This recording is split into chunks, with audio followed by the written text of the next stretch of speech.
j'aimerais justement demander sur un petit peu devant toutes ces questions, comment toi Benoît, tu as vu les choses évoluer, j'allais dire, depuis le début. Ma première conversation, je crois qu'elle doit dater avec toi, elle doit dater d'octobre 2018, tu vois, ou septembre, vous étiez juste à...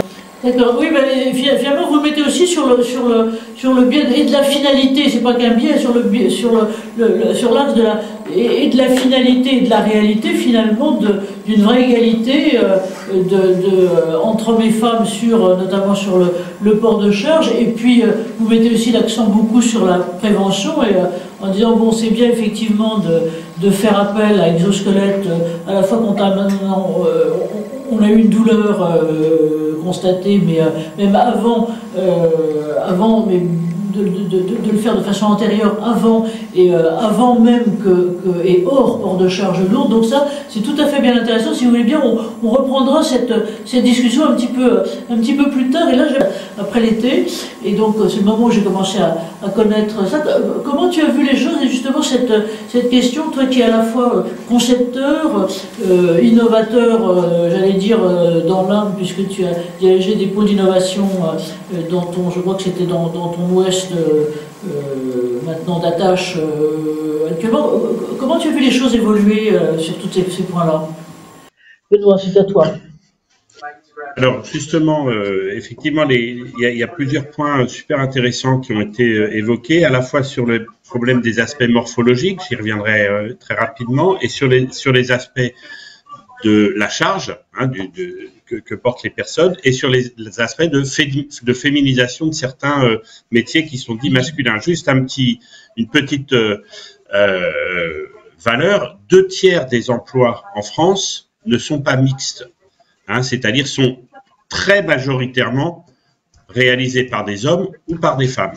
Mais 2/3 des métiers, c'est impressionnant quand j'ai eu cette statistique. Oui, j'avais pas ça. Et donc, ça veut dire que, alors, 50% de la population à peu près est masculine et 50% féminine.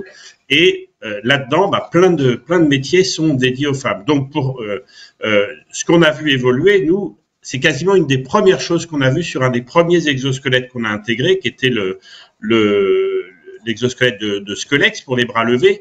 C'est que l'adaptation de cet exosquelette aux morphologies féminines était pas bien. Pas bien pensé. Pourquoi? Parce que, soyons humbles, c'est assez difficile pour un homme de concevoir en se mettant dans la peau d'une femme et dans le corps d'une femme. Et donc de le concevoir comme ça. Or, aujourd'hui, et heureusement qu'on a des exemples comme celui d'Anaïs ou chez HMT, la conception des exosquelettes a été faite essentiellement par des ingénieurs hommes.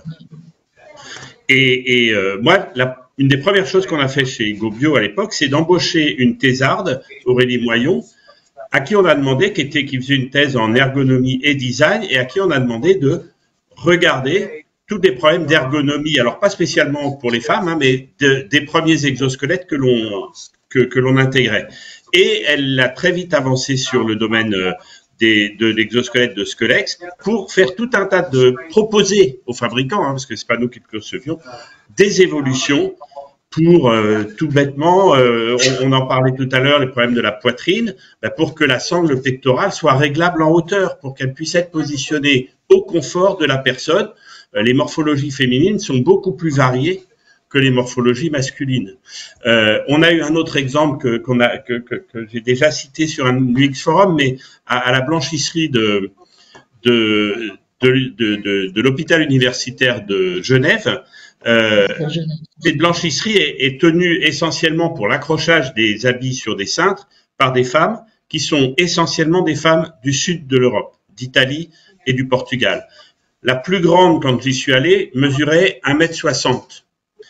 Or, les exosquelettes qu'on avait de Skelex avaient été faits non seulement par des hommes, mais par des Hollandais, c'est-à-dire qu'1,70 m, c'est petit. Et donc, je les ai fait venir, et puis ils ont conçu, du coup, une deuxième version de l'exosquelette pour la taille, pour les petites tailles. Donc là, il y a vraiment cette prise de conscience, et on l'a vu avec l'intervention de HMT, du fait qu'il faut aussi se mettre dans le corps des femmes, et donc plus on aura de conceptrices plus ces aspects-là seront tenus. Sur le port de charge... Merci Benoît, encore 30 secondes et après, pardon, il faudra que je te coupe la chic, excuse-moi. T'as raison. Sur le port de charge, nous on a un exemple très très clair aussi, c'est le métier de peintre. De plus en plus de femmes se mettent à ce métier-là. Or, il y a une des actions qui est compliquée dans les équipes, c'est le ponçage et la peinture d'un plafond sur lequel on porte ce qu'on appelle une girafe, qui est un dispositif qui pèse pas très très lourd, mais quand même 7-8 kilos et qu'il faut tenir les bras en l'air. Eh ben, on a plusieurs exemples où les femmes ne faisaient pas cette action-là parce qu'elle était trop pénible physiquement, en tout cas des femmes menues, hein, parce qu'on parle de ça, mais il y a aussi des femmes costauds comme il y a des hommes gringalets. Hein. Et avec le dispositif, ben, elles reviennent à égalité de tâches, hein, pas à égalité en soi, à égalité de tâches, c'est-à-dire qu'elles peuvent faire tout le travail que font aussi les hommes. Et donc ça, c'est plutôt pour la féminisation, l'accompagnement à la féminisation de certains métiers. Voilà pour cette partie-là.